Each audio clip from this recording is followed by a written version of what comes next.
Hi, this is our presentation, Attitudes and Ourselves, Entre Dos Mundos, Between Two Worlds. Mi llamo Logan. I'm Kassie Gaytan. Hey, I'm Chaselyn. I'm Chandler.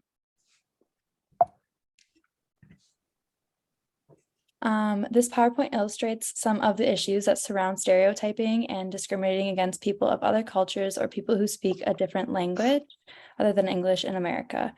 It also illustrates how certain aspects of their culture can start to disappear from one generation to the next as they start to assimilate to living in a different place.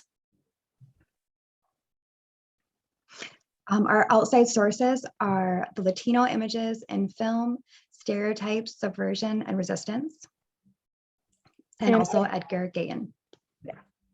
So this is Edgar, my father. He was born and raised in Mexico, where he had very little experience to English. His father actually immigrated to the United States when he was about 15, and then he immigrated when he was about 19 years old. And then here's a direct quote from our reading. It's the first generation immigrant retains native speaker proficiency for his or her original language. Bilingualism peaks in the second generation and Spanish fades during the third generation. This directly resembles my family, considering like my grandfather was first generation and he only really knew English because of like just hearing it around in the city and everything. And then my father is completely bilingual and is fluent in both English and Spanish. And it definitely faded for me as a third generation. I know and can understand a little bit of Spanish, but definitely not fluent in it, only fluent in English. So I asked my father, why did you want to be bilingual? And he said he wasn't going to when he immigrated here. He said that it was kind of pushed onto him, like some of the other people have explained in our reading, because he needed English to survive. And he actually explained to me like a few examples where I knew of these, but he wanted me to share them just for the awareness, where he first came here, he went to the grocery store and he couldn't read any of the labels on the food. And because of this, he ended up eating raw meat, actually, and he was very sick for a long time. And he wanted it to bring awareness to that because he literally couldn't eat food from the grocery store because he didn't know English. He needed English to survive. So he ended up eating McDonald's for like a year until he learned English because he could hold up like the numbers on his hands. And then I also asked him, like, for tradition, norms, and values and practices, like if he were to choose to go to a Mexican church or a Mexican grocery store, would he over an American church or an American grocery store? And he would say he probably would because he just misses it. But then I asked him to compare it to his father, and he said his father would just feel more comfortable going to a Mexican church or a Mexican grocery store because he didn't know very much English and he doesn't feel comfortable being around people who did speak English. And that represents pluralism and versus assimilation, which we'll get to in the later slides. So another outside source was Latino images in film, The Stereotypes, Subversion, and Resistance by Charles Ramirez-Berg. And you have to ask yourself, what are stereotypes? And stereotyping is the act of making judgments and assigning negative qualities to other individuals or groups. And that comes from three different places. It can come from the media, from parents, or other cultural influences like family. And also that comes from experiences with individuals themselves. But one of the biggest ones is clearly through the media. And Hollywood and the news plays a large part in the construction of that. It's a vicious cycle of repeated characters that seem to reinforce the false narrative of Hispanics and Latinos. It goes back to the first Hispanic character in films, which was the Bandito. And instead of going into the background of who this character was, he was just assumed to be the villain and to be aggressive and that kind of character. So instead of continuously putting new villains in movies, they would just have that one character and you automatically knew who it was from the way he looked. And then that evolved into basically 4 different characters in the media that represent Hispanics. They have the maid or the gardener, which would be an inferior type of domestic worker. They have the criminal, drug dealer, or cartel. They have for female characters, it's frequently like a sultry vixen type woman. And these stereotypes, they generalize a whole group of people. It takes the individuality away from them. And we need to stop and have actual representative characters going forward. Another way to get away from and being aware of stereotypes is to stop using generalizing statements for the whole group of people. In the book, they to be more aware of it, they asked you to ask yourself a couple of questions. Like, I like Spanish speakers who, I'm suspicious of Spanish speakers who, and then you're supposed to finish the sentence.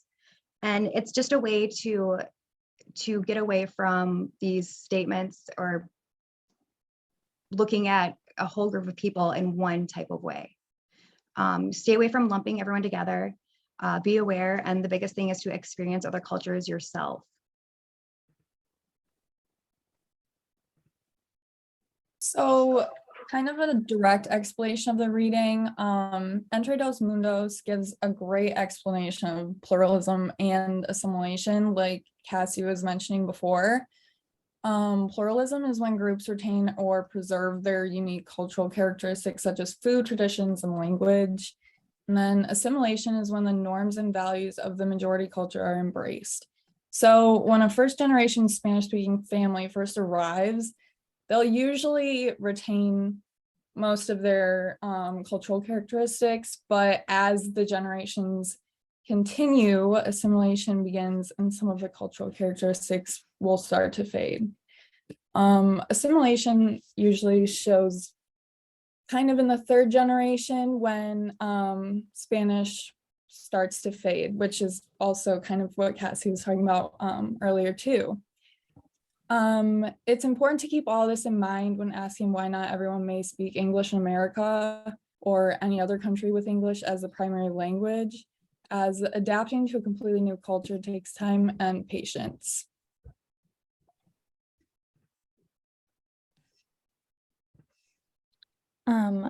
Kind of just to summarize what we discussed in this presentation, this material really does a thorough job discussing all of the issues related to stereotyping and discriminating against people of different cultures. It helped emphasize the importance of treating everyone equally and treating them with the same amount of respect as you would treat anyone else. As discussed previously, I have a really close connection with the topic. I firsthand experienced my father learning English. I've helped him a lot, like in a restaurant, if he doesn't know how to pronounce something or he doesn't know what it means. And I've also watched him receive prejudice and discrimination from others in our community. I grew up in a primarily white and Caucasian town, so it was just kind of heartbreaking to see that, because they would look at me and think I'm white, but look at him in his brown skin. So it has taught me a lot about immigrants and Spanish speakers in our countries, and I'm very grateful for that because I have that understanding now. Yeah, and I believe that this reading could be beneficial for, anyone. It's really eye-opening for those who have English as their native language, to kind of put yourself in someone else's shoes. Learning and adapting to a new culture can be very difficult, and it's important to treat everyone and every culture with respect. And becoming aware of both the negative and the positive generalizations can help keep us from treating others unfairly. Answering the questions that group people together based on personal experience does not truly form a real representation. Some of the questions that we have for you guys. Have you ever noticed the way that certain movies, even movies by companies geared towards children like Disney movies, portray people of different cultures? How do you think that children would benefit if these companies stopped portraying these certain cultures in this way? So the book defines prejudice and discrimination as stereotypes and overgeneralized beliefs, when combined with judgment about what is favorable, constitute prejudice.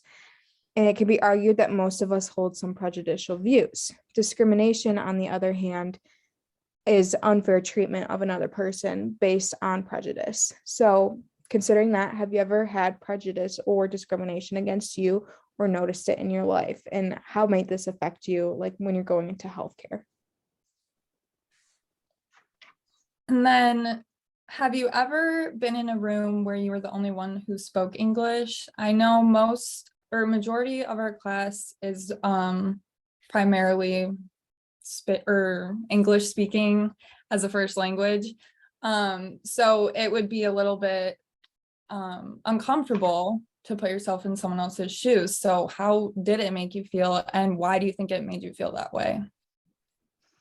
And my discussion question is, are you aware of any unhealthy attitudes, generalizations, or stereotypes that you yourself carry due to personal experiences? And you can go to page 56 and there's questions and you can answer those and then answer that question. And that's all we have. Thanks for listening, everyone, and hope you enjoyed.